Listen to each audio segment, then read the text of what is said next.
Sejam bem-vindos a mais um episódio do Podice Doutoras. E antes de começar o nosso episódio de hoje, quero convidar você para seguir nosso canal no YouTube e nosso Instagram, @Podice Doutoras. E o episódio de hoje a gente vai falar de um tema polêmico dessa semana aí, que é a taxação de 50% do Trump. Para você pode soar como um tema de política internacional, mas a gente vai falar hoje de quanto isso pode impactar na geração de emprego, nas coisas que você consome, até na estabilidade das empresas brasileiras. Inclusive, para falar desse tema hoje, nós vamos falar com a nossa amiga, que além de advogada, ela é formada em comércio exterior, Catiane. Isso, na verdade, eu trabalhei e atuei no comércio exterior por 15 anos da minha vida. Então, foi o meu primeiro emprego, foi a primeira área que eu comecei a trabalhar. E, assim, me envolveu muito, porque é apaixonante o comércio exterior. E, assim, muitas pessoas não sabem o que é importar, o que é exportar. Existe uma política que diz que para exportação não se exporta imposto. Então, ou seja, se você tem uma fábrica e você está produzindo um produto nacional e você vai exportar 30% desse produto, você vai ter redução de imposto e muitas vezes isenções para que esse produto fique bem atrativo para lá, para quem importa. Porque geralmente os importadores eles têm que proteger o mercado local, eles têm que proteger a economia do país. Então, é melhor para um país exportar mais do que importar. Por quê? O que o Brasil ganha com a exportação? O que a gente ganha? O que é que a gente mais exporta para os Estados Unidos? Qual o impacto que isso vai nos trazer? Olha só, nós importamos, a maioria das vezes, matéria bruta, como petróleo de forma bruta, o ferro que eles utilizam nas aeronaves, a gente exporta o café, a gente exporta fruta, a gente exporta frutos do mar. Então, assim, isso é um impacto muito grande, porque essas indústrias que produzem esses produtos, elas têm uma porcentagem para o produto interno e tem uma porcentagem para exportação. E quando chega lá, vamos, por exemplo, eu comprei, eu estou importando um iPhone. Exportando. Importando, eu estou comprando de lá um iPhone. Tá. Qual a diferença? Quando eu importo de lá, eu vou pagar alguns impostos. Quais são esses impostos? Olha, são imposto de importação, que é um imposto que você paga por um produto que pode ser fabricado no Brasil. Como assim, doutora? O que é isso, doutora? Existem produtos similares e produtos sem similaridade nacional. O telefone celular, ele tem fábrica aqui no Brasil.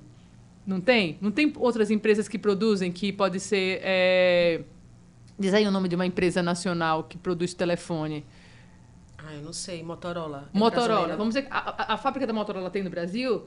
Então, existe similar no Brasil? Tem, Pronto, a Samsung tem uma fábrica no Brasil. Então, eu estou importando um iPhone, mas existe uma fábrica nacional com similar. Então, o que o Brasil faz? O Brasil ele quer proteger a fábrica nacional. Então, o Brasil vai elevar o imposto de importação para aquele produto que tem similar nacional. E ele vai também tributar com imposto de produto industrializado. Então, não é só imposto de importação que a pessoa paga quando importa, paga imposto de importação e imposto sobre produto industrializado. Por quê, doutora? Porque houve uma produção. Então, como há uma produção lá no local que levou renda, que teve funcionários, que houve toda uma produção industrial, então existe imposto de importação, imposto sobre produto industrializado. Na importação recai PIS, recai COFINS e o ICMS, que é do Estado. Então, olha só, já linkei 5 impostos, que é PIS, COFINS, ICMS, imposto de importação e imposto sobre produto industrializado. Então, esse iPhone, que pode estar custando vamos dizer assim, 10 mil reais, eu vou pagar de imposto de importação, vamos dizer que eu pague 10% de imposto de importação, 5% de imposto sobre produto industrializado, mas 9,25% de PIS, mais 1,65% de COFINS, mais ICMS, que é 17% de acordo com cada estado. Então, eu vou pagar só de imposto 50% sobre o produto que eu estou importando. Então, eu vou pagar o principal, 10 mil, e vou pagar mais 5 mil só de imposto, para poder eu nacionalizar esse produto. E quando a gente exporta? Quando a gente exporta, é como eu disse, a política é não exportar imposto. Então, eu não vou exportar com imposto de importação, eu não vou ter tributos para poder aquele produto ficar atrativo para aquele que importa. O Brasil, ele exporta pouquíssima tecnologia. Por isso há um superávit, por isso que a balança comercial do Brasil ela está sempre abaixo da dos Estados Unidos. Porque o que vale mais? Um container com 2 toneladas de frango ou um container com 1 tonelada de iPhone? Quem é que tem mais valor? Ô, Kati, mas me diz uma coisa, para ficar claro para as pessoas, o que significa essa taxação?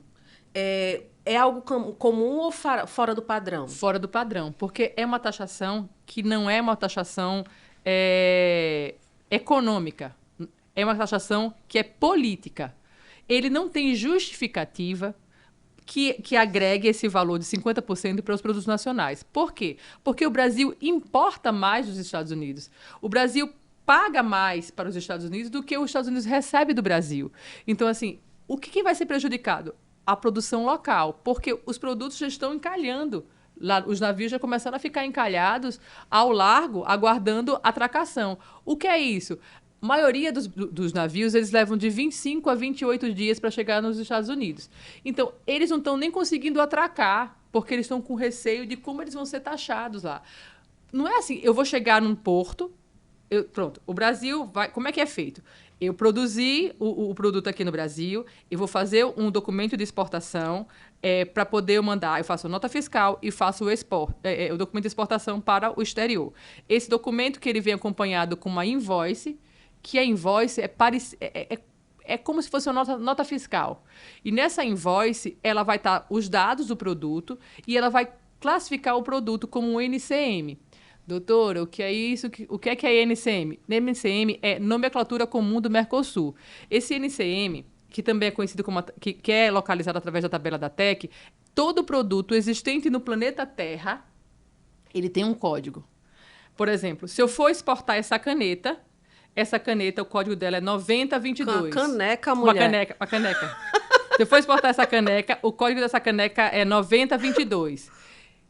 Aí, essa 9022 é aqui no Brasil e no mundo. É o mesmo código. E se eu for exportar só o cabinho da caneca, ele já tem um outro código. Se chegar um corpo, um cadáver, enviado de um país para o Brasil, esse cadáver tem um número que é conhecido como NCM, que é um código para poder a gente tributar ele. Então, tudo, desde a caneca até o produto completo e seus acessórios, eles são classificados. E cada um tem um imposto diferenciado. Kati, mas assim, o que é que isso impacta diretamente na vida do brasileiro? Quais os impactos, né, no Brasil? E se você acredita que isso vai gerar uma demissão em massa devido à queda na produção, pelo que você está falando? Porque se já está empacando, no caso, na saída dos produtos do Brasil, isso vai impactar diretamente na produção, consequentemente, na mão de obra. Principalmente no café, um produto que é produzido no Brasil e que é exportado muito para os Estados Unidos. Quase 14% da nossa produção é exportada para os Estados Unidos. Hoje a gente não vai sofrer, a gente vai sofrer muito, mas assim, não vamos chegar à miséria, porque hoje a gente tem um mercado mais amplo, a gente exporta para a Europa, o primeiro país que a gente exporta mais é a China, o segundo vem a Europa e o terceiro vem os Estados Unidos. Só que o que acontece? A produção local, ela vai ter um prejuízo gigantesco, porque eu não estou falando assim de uma safra, eu estou falando de toneladas. E quais são os setores que vão ser mais impactados nesse sentido? O ferro, petróleo, frutos do mar, as frutas também que a gente exporta muito. Do agro, né? O agronegócio é o que mais vai ser prejudicado. Combustíveis, minerais. Então, assim, o agro vai se prejudicar muito, porque a produção toda foi feita para atender o exterior, os Estados Unidos. Então, antes que você vai fazer uma compra de um produto, você nem plantou ainda, mas você já vendeu. Você já tem uma produção destinada para aquele local. Então, assim, quando você recebe... ele já tem esses outros impostos. Imposto de importação, imposto de produto industrializado, ICMS, PIS, COFINS, e ele vai ter mais um aumento de 50%. Então, vai quase ficar inviável consumir produto brasileiro no exterior. Então, os produtores industriais, os produtores agrícolas, eles vão sentir muito. Então, vai ter um prejuízo incalculável. E você acredita que existe alguma resposta que o Brasil possa dar para pedir ou algum tipo de recurso, ou alguma resposta, vamos dizer, que possa vamos dizer, nos ajudar nesse sentido, porque a gente entende que, pelo que a gente viu, é uma questão política, sim, pelo posicionamento do Trump, né, do posicionamento do presidente, acho que não está batendo muito satisfeito com algumas questões que estão acontecendo aqui, questões políticas que estão acontecendo aqui no Brasil, mas você acha que a atual presidência ela tem algum recurso, alguma coisa que ela possa fazer para poder tentar negociar essa taxação com o Trump? O que está acontecendo é uma chantagem de tarifas, uma chantagem econômica. Porque o que o Trump está fazendo? O Brasil é um país soberano. O Brasil é que decide as leis dele. O Brasil tem uma regra, o Brasil tem um ornamento jurídico que ele ele é soberano, ele tem que decidir as leis dele do país. Ele não pode ser interferido por um outro país. Então, o que o Trump quer fazer? Ele quer ditar o que ele acha que é melhor para o nosso país. E, assim, o Brasil, eu não estou dizendo que, nesse momento, o Brasil ele não tem que... vamos retaxar os Estados Unidos com 50%. Não é bom isso, porque isso aí é briga de gente grande. Então, os Estados Unidos têm um poder maior sobre o Brasil e o prejuízo seria maior ainda. O que o Brasil tem que fazer nesse momento? Manter a sua soberania, mas o Brasil ele pode negociar. A negociação é que vai diferenciar da ditadura. Então, assim, o que está sendo ditado, nós não aceitamos, mas vamos negociar. A conversa, a diplomacia é que pode solucionar essa crise no momento. Mas é uma crise muito séria. As pessoas acham que não vão ser interferidas, não vão interferir na vida delas. Vão interferir, logicamente, na vida delas. É combustível, o agro, como eu falei, é a produção de frutas. Então, assim, os produtores vão estar... E nisso, quando os produtores eles são atingidos, diretamente seus trabalhadores. As coisas passam a ficar mais caras, o prejuízo financeiro de arrecadação, porque o Brasil arrecada também na produção. Então, assim, o que se deve fazer nesse momento é a diplomacia. Eu acredito que o presidente... o Lula, e ele tem que negociar com os Estados Unidos, eles têm que conversar, eles têm que chegar a um ponto comum, onde o Brasil não pode recuar em relação às suas leis e os seus direitos, mas também não pode aceitar e se silenciar diante dessa taxação que é absurda. O Brasil tem que mostrar também para eles o quanto nós temos valor como produto, como na produção. Como o Brasil é valioso para os Estados Unidos, como o Brasil é parceiro dos Estados Unidos também. E os Estados Unidos têm que saber que eles vão perder também. Porque quem vai ser atingido com essa perda são as indústrias que precisam do ferro, são as pessoas que consomem os produtos brasileiros, que são as frutas, o café, vão ser atingidos diretamente, porque também vai haver vai ser desacelerado o crescimento lá também. Porque as pessoas não vão ter o poder de compra que tinham anteriormente. Então, eu acho que isso é muito importante. Nós, brasileiros, a gente tem que entender de política pública, a gente tem que entender de tributação, sim. É uma coisa que tem que ser apresentada nas escolas para que a gente possa saber como é que a gente paga os nossos impostos, para onde vai o nosso dinheiro e o que a gente perde numa briga dessa. O Brasil só tem a perder. A única vantagem que eu vejo, a única solução é a diplomacia. Quando a gente fala de taxação, de exportação, a gente não está falando só de enviar produtos, está falando de, como você falou, de impostos, a gente fala de salários, de empregos, e quando mexe diretamente com o consumidor, que é aquela pessoa, o final, né? Não. Que é o trabalhador, né? Porque vai ser impactado com a perda do emprego, vai ser impactado com o valor dos produtos que, com certeza, irão aumentar. E sim, o que é que a gente faz enquanto isso? O que a gente faz? Olha só, o poder da gente está limitado. Tem pouca coisa para a gente fazer, mas a gente tem como cobrar. A gente tem que cobrar do governo uma política onde ela nos proteja para um possível... Porque esse é o primeiro risco que o Brasil tá sofrendo. Mas, assim, isso já é um alerta. Se isso ocorrer, eu tenho que ampliar o meu mercado para os outros países. Então, os Estados Unidos ele tem exportação para outros países. E quem são esses outros países? Eu não posso ter uma corrente, eu não posso viver só de uma torneira. O Brasil não pode viver só de uma única torneira, não ter um único comprador. O Brasil tem que expandir o comércio exterior para os outros países que não estão, que precisam desses produtos. Tem países que a gente não, que inclusive a África do Sul é um país muito rico. Existe a Austrália, e tem outros países que a gente não atinge tanto. Então, a gente tem que se focar também nos outros países do nosso globo. Então, os Estados Unidos é um parceiro comercial. Mas e se esse parceiro comercial fechar a torneira? Vai morrer? Vai todo mundo vai ver em escassez? Não, a gente tem um comércio gigantesco com a China, a gente tem um comércio gigantesco com a Europa, e a gente tem que expandir para os outros países, para a Ásia, a gente tem que expandir para a Ásia, a gente tem que expandir para o resto da Ásia, né? A gente tem que expandir para os outros países, para que o Brasil não sofra com o que vai sofrer, porque isso aí pode durar anos. Muita gente acha que essas decisões do exterior não tem nada a ver com a gente, mas tem muito a ver e pode impactar diretamente, né, na vida do trabalhador, principalmente no bolso das pessoas que mais precisam, né? Pois é, o pão que a gente come, o pãozinho francês que a gente come, 30% da farinha, do trigo, ela vem do exterior, é importado. 30% do pãozinho francês que a gente come, 30% da farinha, ele é importação. Então, ele chega no navio, ele descarrega no navio aqui, ele é transferido para os moinhos. A gente, inclusive, acho que tem 2 moinhos aqui, que é o moinho Motriza, e tem um outro moinho que eu esqueci o nome. Então, assim, tudo que a gente consome tem um pezinho de importado.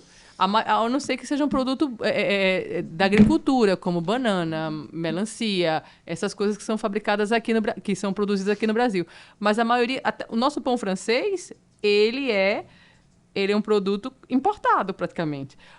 E outra coisa, na agricultura, mesmo você produzindo para o agro importa fertilizante. Esse fertilizante ele vem da Rússia. Esse fertilizante ele vem de outros países. Então, assim, até no agro que a gente utiliza na nossa maçã, na nossa banana, na nossa melancia, a gente utiliza produtos importados, que são os fertilizantes. Então, assim, isso agrega valor. Isso agrega valor na balança comercial. Então, agrega valor, e se agrega valor, vai passar a custar mais caro para a gente. Tudo passa a custar mais caro para a gente. E o salário do brasileiro já é aquele salário. No fim das contas, né, essas decisões servem para mostrar que o mundo está cada vez mais conectado, né? Que decisões como essas, que muitas vezes a gente vê na TV e muitas pessoas pensam que não tem sentido, as pessoas não entendem, quanto isso pode impactar. Então, o quanto a gente tem que, de fato, procurar saber, se inteirar, né, de tudo. E que a gente não imagina que isso também é direito, que é direito internacional, né, e isso faz parte das nossas vidas diariamente. E quando vem uma taxação como essa, isso vai impactar diretamente no lado mais fraco, nas pessoas mais fracas, nas pessoas que mais precisam do trabalhador, na mão de obra. E eu digo até que nesse primeiro momento, os grandes empresários vão ser impactados, também, né? Vão ser. Porque, assim, quando um país ele compra uma produção, pronto, ele vai comprar uma produção, vai fazer uma pré-compra da produção do próximo ano. Ele vai pagar para você, ele vai dizer, olha, Érica, eu quero 2.000 toneladas desse produto. Você ainda vai produzir. Para você produzir, você vai precisar pegar um empréstimo, você vai precisar investir para que você possa vender aquilo que você já prometeu. E ele vai lhe pagar uma porcentagem e vai pagar o restante com a entrega do produto. Essa porcentagem que ele vai, dependendo da negociação que ele faça com você, não vai pagar nem a metade. Então, assim, olha só, as pessoas já investiram para poder ter aquele produto, as pessoas já tiraram empréstimos, os agricultores e o agro já investiram para poder fazer aquela demanda E agora, cadê o dinheiro? Eu vi que o Trump ele não foi só com o Brasil, né? Ele fez isso com alguns países. Você acha que isso é mais um discurso de campanha ou é algo que vai ser de fato mantido? Olha, ele estava com um aliado que era o Elon Musk, né? Inclusive, o Elon Musk foi um dos maiores prejudicados na produção dos carros dele quando ele começou com essa taxação. Eu não sei o que ele quer com essa taxação. É porque ele está bagunçando a economia mundial. Ele não está mexendo só com o Brasil, como você disse, ele já mexendo com a China, ele está mexendo com o Canadá, ele está mexendo... Assim, o que ele quer? Ele quer desestabilizar os outros países? Qual é a estratégia dele? Porque até o maior aliado dele, que eu acredito que a maioria votou nele, porque ele tinha um parceiro que era o Elon Musk, que queria uma estrutura mais industrializada, um gigante dos Estados Unidos. Aí depois ficaram inimigos e agora o Elon Musk disse que vai abrir até um novo partido. Aí o que o Trump disse? O Trump disse o seguinte... Existem dois tipos de coisas. Não sei, vou tentar reproduzir o que ele falou. O Trump disse que existe o que adianta você ser super inteligente e ter um sonho para ir para Marte? Mas você não tem um foguete para ir para Marte. Uma coisa assim que ele colocou. Que ele quis dizer que o Elon Musk tem a inteligência, mas não tem o poder de construir o foguete para ir para Marte, que está com ele o poder. Então, ele está dizendo que não serve nada o Elon Musk ser superdotado se ele não tem o poder da construção do foguete na mão dele. E ele está infringindo algum acordo internacional? Na verdade, como o Brasil é soberano, os Estados Unidos também é soberano. O Brasil pode acordar amanhã e dizer assim, estamos prejudicando a indústria nacional do café, então vamos taxar o café que vem da Arábia Saudita por mais 30% e proteger o café nacional. O Brasil pode fazer isso, mas isso você tem que ter dados. Para isso você tem que ter provas, argumentos. Olha, o Brasil está tendo prejuízo, o produto nacional está sendo jogado fora porque a gente está importando mais da Arábia Saudita o café. Aí, lógico, o Brasil vai proteger o produto nacional. Mas o que o Trump está trazendo, pelo que eu vi das cartas que ele mandou publicada para o presidente, é uma coisa política. Ele está dizendo que faça aquilo que eu estou pedindo, senão eu vou fazer isso.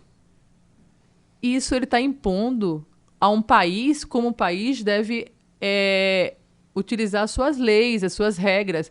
Eu acho que o Brasil ele tem que negociar, sim, mas o Brasil não pode perder o posto de soberania.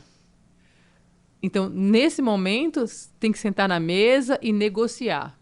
Mas saber que o Brasil é um país soberano. Não é brigar, não é vou peitar, vou fazer reciprocidade, vou cobrar também 50%. Não, porque a gente só tem a perder. A gente tem que ser adulto o suficiente, inteligente o suficiente para criar estratégias para que, enquanto a gente está negociando, a gente pegar aquela produção que está lá parada, ao largo, e pegar aquela produção que já está pronta e já mandar para outro país. Kati, e como é que fica o pequeno produtor rural que vende para a empresa, para essa empresa exportar? Como é que fica? Fica sem receber, a empresa provavelmente vai entrar com ação de recuperação judicial e eles vão guardar na justiça receber. É uma crise econômica. É uma crise econômica. A gente espera que no próximo podcast a gente venha com a solução. Mas, assim, o Brasil tem saída. Mas tem que ser uma estratégia adulta, trabalhada, pensada. Enquanto se está negociando, tem que usar uma nova estratégia. No caso, você acha que o Brasil tem que endurecer o discurso? Não, eu acho assim que o Brasil... Estou negociando aqui com você, Trump, e eu já estou negociando também com a Arábia Saudita. Arábia Saudita não, eu estou negociando também aqui com a Rússia, com a Europa, porque o produto que está aqui, ele já não é mais seu, é dali. Você aguarde o próximo. Também tem que... Porque como é que ele vai produzir carro se ele não tem ferro? Como é que ele vai produzir produtos também para a indústria dele? Ele também precisa dos ferros do Brasil, então ele também vai ter crise, ele vai entrar em crise também. Então, enquanto eu estou negociando com você, do outro lado eu estou vendo uma estratégia de sobrevivência para que eu não encalhe com aquele produto, para que eu não perca aquela produção. Eu acho que o Brasil tem que ser safo, inteligente, ágil e responsável. É isso, né? Então, no fim das contas, a política internacional, ela fala do nosso trabalho, do dia a dia, né? Fala de política internacional, fala também sobre a gente. Sobre a gente. Né? Sobre o nosso pão. Sobre o pão de cada dia. E aí fica, né, o recado para as pessoas que estão em casa, para você se inteirar mais, para você ler mais, para você procurar saber mais de política internacional, de taxação, né, de tributos, que muitas vezes as pessoas não entendem. Eu sou leiga, né? A Cátia que é uma expert. Não. Eu amo comércio exterior. Trabalhei 15 anos com comércio exterior. Fui muito feliz no comércio exterior, mas hoje eu estou numa outra área que fui acolhida pelo previdenciário. Mas, assim, comércio exterior é o que a gente vive todos os dias. A gente consome produtos importados diariamente, a gente exporta e a gente recai sobre a gente a economia toda que gira no globo, né, no mundo. Então, assim, eu acredito que o Brasil vai sair dessa, mas tem que criar estratégias. Então, vamos criar estratégias. Enquanto isso, né, Cátia? A gente vai segurando o bolso. Segurando o bolso. Economizando, deixando de comer fora. E, né? gente, Brasil é para os brasileiros, tá? Você que defende outro país, que defende outro lugar, você vai ser estrangeiro sempre em outro lugar. Então, qualquer lugar que você esteja que não seja a sua pátria mãe, você é apenas um estrangeiro. É isso, Cátia. É isso. É sua fala final. Então, assim, pense nisso. Pronto, gente. E a gente queria agradecer mais uma vez, né? A gente vai ficando por aqui. E até o próximo episódio do Pode Isso, Doutoras. Pode isso, doutora. Tchau!